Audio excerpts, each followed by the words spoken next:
Gris didn't make me cry, it did something even worse. Make me think and talk about things that make me cry. See, Gris is the type of game that made my 3 a.m. thoughts come a little bit early, while also making me stare jaw-dropped at the absolutely stunning landscapes this game has you explore. Fun fact that it's also the first time I pronounced that name correctly. Gris has been a game on my radar for a long time now. Tell me a game uses watercolors to make the butterflies in my stomach throw up, and you're gonna have me. And I finally found an excuse to play it. The developers behind it, Nomada Studio, are releasing a game that has only made me more and more excited with each new trailer that comes out for it, called Neva. Viewers, and listeners if I'm out of you, there are only 2 things I can say for certain of my future. My death, and me playing Neva. What can I say? It scratches all the right itches. I love the way it looks. It's got me. So as part of the lead up and to feed my excitement until then, I finally decided to play Gris. Now what was interesting about Gris for me is I had always heard it passively referred to as that really pretty grief game. And I suspect for some of you that clicked on the thumbnail solely off the vibes, you may have heard similar. But sitting down and playing this showed me how much of a simplification that is. For starters, unless 100%ing the game would enlighten you to more about this character, you never get the details of her tragedy. Even the Steam page only refers to whatever transpired as a painful experience. Hi, Editor Exalclaw here. I realized watching this back that I have free will, and so I looked up if anything changed if you did all the bonus stuff, and it looks like there's a cutscene at the end that reveals a little bit more detail about it being a loss of a specific person. Although there's not even a lot of clarity around that based on what I've seen, and it seems like the developers were still being pretty intentional about most of the game being ambiguous, so I don't think this really changes much of what I'm saying after this, but letting y'all know, just in case y'all were looking at this and being like, what a lazy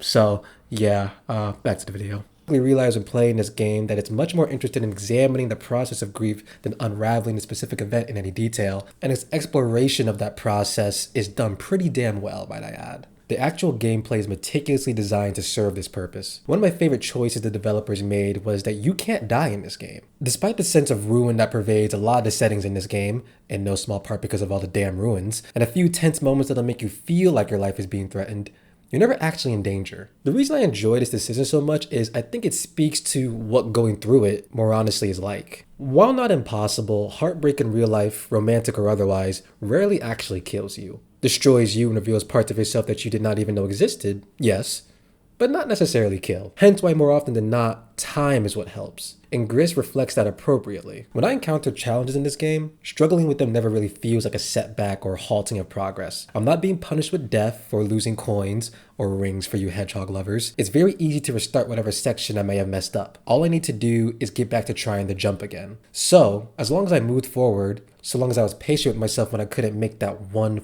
jump, I was making progress. Falling down and apart is honestly part of your experience with this game. And speaking of progress, I love that this game develops through your character unleashing, or maybe regrowing would be the better word here, of colors. The colors and the way the setting transforms with them, whether it be the windy fury of red or drowning melancholy of blue, do a very nice job of capturing what emotion your character is now working through. I especially like that the powers you pick match the scene changes too, becoming an immovable object to handle windstorms that hurl you back, or transforming into this stingray-like figure to freely swim through water. As long as you can get over the fact that that animal killed Steve Irwin, it's a great way to show how people transform themselves to survive and eventually understand the emotions they're feeling. I'll also admit, I thought it was literally the character transforming these moments, but it turns out it's actually her dress. Whoever said fashion can't be functional even when you're grieving. And as a last aside, I think something about my experience with this game that made it more interesting for me was a choice to play it on stream and talk about it with others as I was doing it. If you stream games,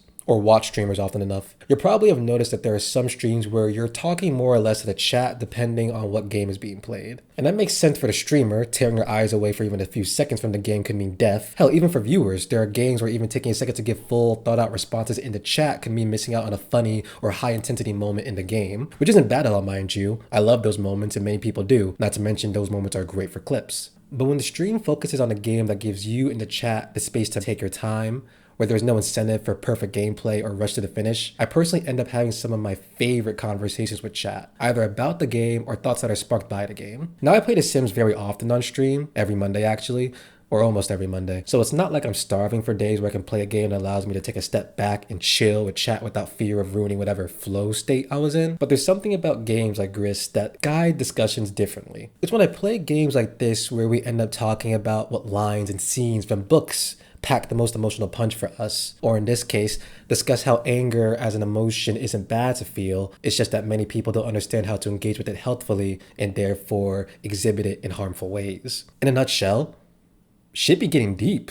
It's like those days in English class where everyone read the book because by some miracle your English teacher picked one everyone is actually interested in, so the class discussion is damn near carrying itself. Overall, Gris is a great game, and did exactly for me what I hoped it would. Increase my anticipation for the studio's follow-up game, Neva. Neva's synopsis says it's a moving tale of a young woman and her lifelong bond with a magnificent wolf as they embark on a thrilling adventure through a rapidly dying world. Now, I don't know if it's just me, but I'm detecting a trend with these guys. Luckily, Gris proves that it's one Nomada studio can nail. Plus, from the gameplay trailer, it looks like there's action in this one, and I'm very curious to see how they'll approach it, given the fact that there was pretty much no action in this game, just more solving puzzles to get out of sticky situations. I know this isn't necessarily in the same vein as the reviews that I've started doing in the last few months, but I think it was still worth giving its own video for it just because it's such an odd and beautiful experience that I think everyone should subject themselves to. That's it for now. Thanks for watching. Leave a comment if you have your own thoughts, and or a like if mine were enough. See ya. Not too many side effects that would make teleportation not worth it. Like, it'd have to be like if every time I teleported someone died. Like, that'd have to be the side effect for me to not want to do that.